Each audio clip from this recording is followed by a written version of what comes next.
ஜிங்கு சக்கர சக்க சக்கர ஜிக்க சக்கர ஜுக்க சக்கர ஜக்க சக்கர ஜிக்கா அப்படின்னு வந்து செம்ம சந்தோஷமா இருக்கிற பாலாஜியோட நீங்க கேட்டுனுங்கிறது டெக்னிசி அப்படி என்னடா சந்தோஷம் இந்த கௌதம் கம்பீரம் இஸ் த வின்னிங் அப்படின்றீங்களா? இந்த வருஷத்துலேயே எனக்கு வந்து சோகமான டிசாஸ்டர்ஸ் ஆஃப் த தண்டர்போர்ட் விஷயமா தான் பார்க்கறதுக்கே கொடுமையாக இல்லை. அதுவும் பியூஷ் சாவ்லாலாம் வந்து குழுக்கள் நடிகையாக மாறி கிரவுண்டை சுற்றி வருது. ஐயோ இப்போ இது கிரிக்கெட் பற்றி கிடையாது. 450 வருஷமா அந்த ரேடியோ நிகழ்ச்சிலாம் பண்ணும்போது ஒரு சில ஷோலாம் பண்ணும்போது செம ஆத்ம திருப்திலாம் கிடைக்கும். அந்த மாதிரி லாஸ்ட் இயர் ஒரு ஷோ வந்து New York radio award festival of the nation of foreign கண்ட்ரீஸில் வந்து சிறந்த கம்யூனிட்டி சர்வீஸ் அவார்டு அப்படின்னு சொல்லிட்டு ஒரு அவார்டு வின் பண்ணிச்சு. ஐயோ சுயவலம்டா இவன் இப்போ பாரி இதே போட்டுருப்பாண்டா அப்படின்றீங்களா? அது கிடையாது, எனக்கு கிடைக்கல அவார்டு. சான்சியில் உனக்குலாம் எப்போ கிடைக்கின்றீங்களா? நியாயம் தான். ஆனால் எது கொடுத்தாங்க அப்படின்னா அந்த ஷோ மூலியமாக நடந்த நல்ல விஷயத்துக்காக தான். மாற்றம் ஃபவுண்டேஷனுங்கிற பேரில் ரொம்ப ரேராக நல்ல மனசு இருக்குல்ல, அந்த மாதிரி ஒரு 7-8 பேர் ஒன்றா சேர்ந்து தமிழ்நாடு ஃபுல்லாக இருக்கிற இன்ஜினியரிங் காலேஜ்லாம் போயிட்டு சார் என்ன நீங்கள் ஃப்ரீ சீட்டு கொடுத்தீங்கன்னா எவ்வளோ பேர் படிப்பாங்க தெரியுமா, எவ்வளோ பேர் கஷ்டத்தில் இருக்காங்கன்னு தெரியுமா? போன வருஷம் ஒரு 80 சீட்டு கிடச்சிது. என்னது இது மாற்றம் ஃபவுண்டேஷன், யார் ஆரம்பிச்சா, எதனால ஆரம்பிச்சது, எப்படி பண்ணாங்க அப்படின்றத ஆரம்பிச்ச அந்த குரூப்லேருந்து ஒன்று முக்கியமான மனிதர் கல்வியாளர் சுஜித் குமாரே சொல்றார். மதுரையில் ஒரு பொண்ணு பார்த்தோம், வீட்டு வேலை செய்கிற ஒரு பொண்ணு. அந்த பொண்ணு வந்து மார்க் ரொம்ப நிறைய வாங்கியிருந்தா, பட் சீட் கிடைக்கல எங்கேயும் அப்படின்னு படிக்க வைக்கணும் ஆசைப்பட்டு இருந்தா. அந்த குழந்தைக்கு 2 தம்பி தங்கச்சிங்க வேற. வீட்டு வேலை செஞ்சுட்டு அந்த பொண்ணு படிக்கணும்னு ஆசைப்பட்டவ. அந்த பொண்ணை மீட் பண்ணது தான் எங்களுக்கு இது இன்ஸ்பிரேஷன். ஸோ இது மாதிரியும் பசங்க இருக்காங்க. 1100 மார்க் மேலே வாங்கியிருந்தேன் அந்த பொண்ணு. ஸோ இது மாதிரி பசங்களை படிக்க வைக்க முடியுமா அப்படின்னு ஆரம்பிச்சது தான் இந்த மாற்றம் ஃபவுண்டேஷன்.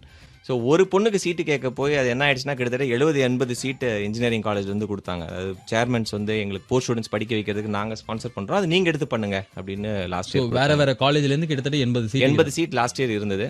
அதை வந்து பிக் எஃப்எம் உங்களுக்கு தேங்க்ஸ் சொல்லணும் பாலாஜி, அது அக்ரெசிவாக ப்ரொமோட் பண்ணோம் லாஸ்ட் இயர். ஸோ மொத்தமாக 42 engineering admissions last year free admissions கொடுத்தோம் எக்கனாமிக்லி போர் ஸ்டூடெண்ட்ஸ்க்கு. இதில் போன வருஷத்துலேருந்து இது இந்த வருஷம் எப்படி மாறி இருக்கு, எவ்வளோ மாறி இருக்குது? இந்த வருஷம் லாஸ்ட் இயர் உங்கள் ப்ரோக்ராம் முடிச்சுட்டு எங்களுக்கு நல்ல நல்ல காலேஜ் இருந்து ஃபோன் பண்ணாங்க, இது மாதிரி இனிஷியேட்டிவ்க்கு எங்களையும் நினைச்சுக்கோங்க அப்படின்னு.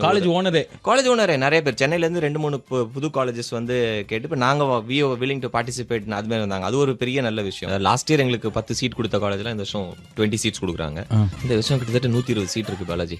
இதுக்கு யாராவது அப்ளை பண்ணிருக்காங்களா? வந்திருக்கு, ஒரு 7 ரெக்வெஸ்ட் வந்திருக்கு இது வரைக்கும். பட் அதுல ஹைலைட்டான ரெக்வெஸ்ட் வந்து ஒரு 2 வாரத்துக்கு முன்னாடி இப்போ அம்மாவோட ஊருக்கு, ஒரு கிராமம் அது, என்னோட அங்கிள் சொன்னாரு அங்க ஒரு பையன் இருக்கான், நல்ல மார்க் வாங்கியிருக்கான், கொஞ்சம் மீட் பண்ணி இன்ஜினியரிங் படிக்கணும் தான் அவனோட லைஃப் லாங் எய்ம் அவனுக்கு அப்படின்னு. சரி பையனை கூப்பிட்ட சொன்னேன்.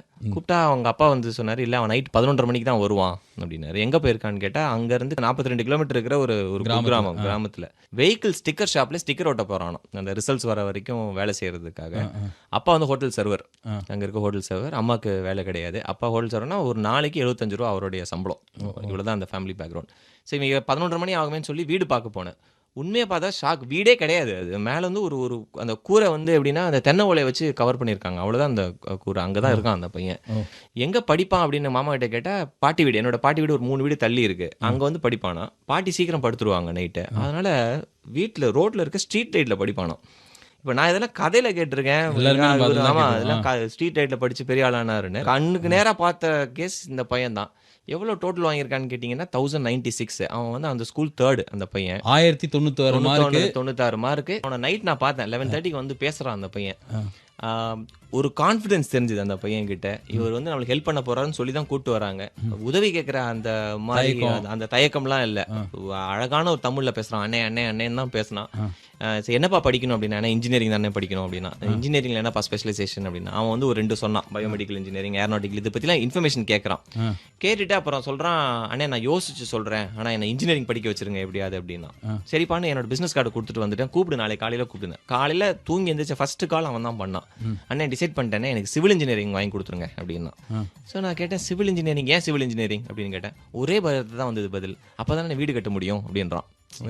அவனோட எய்ம் பாருங்க, இன்ஜினியரிங் படிக்கணும், சம்பாதிக்கணும்ன்றது ஒன்னொரு சைடு, இருக்க வீடு இல்ல, அந்த வீடு கட்டுறதுக்கு என்ன தேவை, டிகிரி தேவை, சிவில் இன்ஜினியரிங் படிச்சா வீடு கட்டிடலாம் அப்படின்ற அந்த வைராகியம் வந்து எனக்கு ரொம்ப பிடிச்சிருந்தது. அந்த பையனை பாருங்களேன், சிவில் இன்ஜினியர் ஆகணும், ஏன்னா வீடு கட்டணுமா.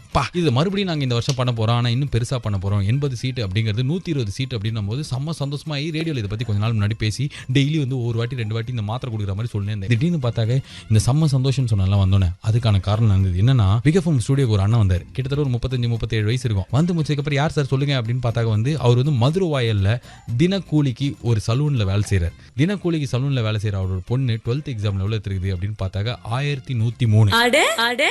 அவரோட பொண்ணோட ஃப்ரெண்டு வந்து 1133. அடன்னு இன்னொரு போடுறான்றீங்களா? இன்னும் சொல்றதுக்கு நிறைய அடை இருக்கு. மார்க் ஷீட் எங்க கையில தான் இது, படிக்கிறேங்க. அந்த பொண்ணோட பேர்லாம் வேணாம். எவ்வளவு தெரியுமா? தமிழ்ல 191, இங்கிலீஷ்ல 173, பிசிக்ஸ்ல 199, கெமிஸ்ட்ரியில 193, பயாலஜில 186, மேத்தமேட்டிக்ஸ்ல 191. அப்படியே வேலை வெளுத்து போயிட்டேன். சரி சொல்லுங்க சார் அப்படின்னா வந்து இல்லை நீங்கள் ரேடியோவில் இந்த மாற்றம் ஃபவுண்டேஷன் இன்ஜினியரிங் சீட்டுலாம் சொன்னீங்களே, என் பொண்ணுக்கும் என் பொண்ணோட ஃப்ரெண்டுக்கும் பயங்கரமாக படிக்க ஆசை. அவங்க 2 பேருமே சின்ன வயசுலேருந்து இன்ஜினியர் ஆகணும்னு நினச்சிட்டுருக்காங்க. கவர்மெண்ட் கேர்ள்ஸ் ஸ்கூலில் படிச்சாங்க, இந்த மார்க் எடுத்துருக்காங்க. நான் தினக்கூலி, என் பொண்ணோட ஃப்ரெண்டோட அம்மா வந்து வீட்டு வேலை செய்கிறாங்க, அப்பா கிடையாது, எனக்கு ஏதாவது பண்ண முடியுமா அப்படின்னு அப்படியே பேசும்போதே ஐயோ அவருக்கு நிஜமாலே கூச்சமாக இருந்தது. ஐயோ கேட்கலாமா வேணாமா, இவங்க என்ன நினச்சிப்பாங்கன்ற மாதிரிலாம். ஆனால் இது ரெண்டுத்தையும் கொடுத்து சார் எனக்கு மெயில் அனுப்ப தெரியாது, மெயில் ஐடினா என்னெல்லாம் தெரியல, இந்த தகவலை எப்படியா சேர்க்கணும், அதுவும் பொண்ணு அவள் ஃப்ரெண்டும் வந்து இன்ஜினியரிங் படிக்க செம்ம ஆசை, ஆனால் எங்களுக்கு வசதியே இல்லை அப்படின்னு சொல்லிட்டு இப்போ தான் அந்த லெட்டர் ஸ்கூல் பிரின்சிபலும் வந்து எழுதி கொடுத்துருக்காங்க. இவங்க வந்து எங்கள் ஸ்கூல் தான், ஆனால் என்னமா படிப்பாங்க தெரியுமா, இதை தான் நான் கேட்டேன் அங்கிள். அப்படியே பார்க்கும்போதே அப்பா 2 குடும்பமே செம்மையாக மாற போகுதுன்ற மாதிரி இருந்தது. 5 வருஷத்தில் இந்த பொண்ணு எங்கேயோ இருக்கும், இவருக்கு ஒரு தனி கடை ஓப்பன் பண்ணி கொடுக்கும், இவர் எவ்வளோ பெரிய ஆளாயிடுவார், அந்த பொண்ணு இதுக்கப்புறம் ஒரு 4 பேர் இதே மாதிரி படிக்க வைக்கும். It's a gentleman only, I am having so much happiness only, that why telling and all again and again. அந்த அப்பா சூப்பர்ல அங்கிள், நம்மளால முடியல, ஆனால் எப்படியாவது ஏதாவது ஒரு வழியில் என் பொண்ணு படிச்சிடாதா அப்படின்ற ஒரு ஆர்வம் இருக்கிற அப்பா. இதே மாதிரி இந்த வருஷம் ஒரு 120 பேருக்கு நடக்க சான்ஸ் இருக்கு. நீங்க செய்ய வேண்டிய விஷயம் சிம்பிளான ஒரு இமெயில் ஐடி தான். அந்த இமெயில் ஐடி நோட் பண்ணிக்கோங்க. மாற்றம் ஃபவுண்டேஷன் MAATRAM மாற்றம் ஃபவுண்டேஷன் FOUNDATION @yahoo.in @yahoo.in. மாற்றம் ஃபவுண்டேஷன் @yahoo.in. இந்த ஐடிக்கு இந்த தேவையான டீடைல்ஸ் மட்டும். மார்க் எவ்வளோ வாங்கியிருக்காங்க, பிரின்சிபலோட லெட்டர், சிங் யூர் poor student, economically poor student, இவங்களுக்கு படிக்கிறதுக்கு கண்டிப்பா உதவி தேவை அப்படின்னு அட்ரஸ் இது மட்டும் அனுப்பிச்சிட்டு நீங்க அனுப்பிச்சிட்டீங்கன்னா எங்க டீம்ல இருந்து யாராவது ஒருத்தர் உங்களை கான்டாக்ட் பண்ணுவாங்க. இது வந்து இந்த இமெயில் அனுப்புறதே வந்து நிறைய பேர் சொல்லுவாங்க சார் கம்ப்யூட்டர்ல இப்ப நான் சொன்ன அந்த முன்னாடி சொன்ன அந்த பையனுக்கு அவனுக்கு இமெயில் ஐடியே கிடையாது. அது மாதிரி இடத்துல தான் listeners can play a big role. அவங்களுக்கு பதிலா நீங்க அனுப்பலாம். ஸோ உங்க ஆண்டி இதை கேட்கும்போது எப்படி இருக்குது, இதெல்லாம் வந்து நம்ம ஏதோ பயங்கரமா நம்மளே களத்துல இறங்கி வயல் வேலை செஞ்சு வேர்த்து சிந்தி இந்த பொண்ணுக்கு நான் வாங்கி கொடுத்தேன்னா எதுவுமே இல்லை, வெறும் இன்ஃபர்மேஷன் பாஸ் ஒண்டி பண்ணணும். Let's do it together and make 120 seats get filled. இதுக்கு எந்த சோவி வந்து ஷேர் பண்ணுங்க, நேயர்களே லைக் பண்ணுங்க, என் சொந்தா சூப்பர் 4 பேருக்கு போலி விடுங்க அப்படிலாம் சொன்னதே கிடையாது. First time please do share this and இத்தனை பேருக்கு இதை பரப்ப முடியுமோ பரப்புங்க.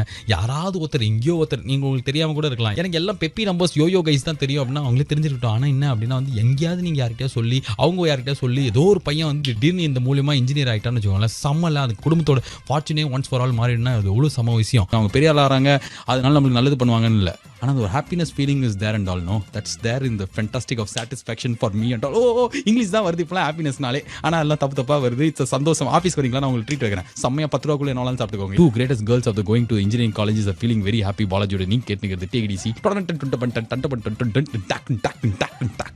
Once again Vijay Antony only we have to thank.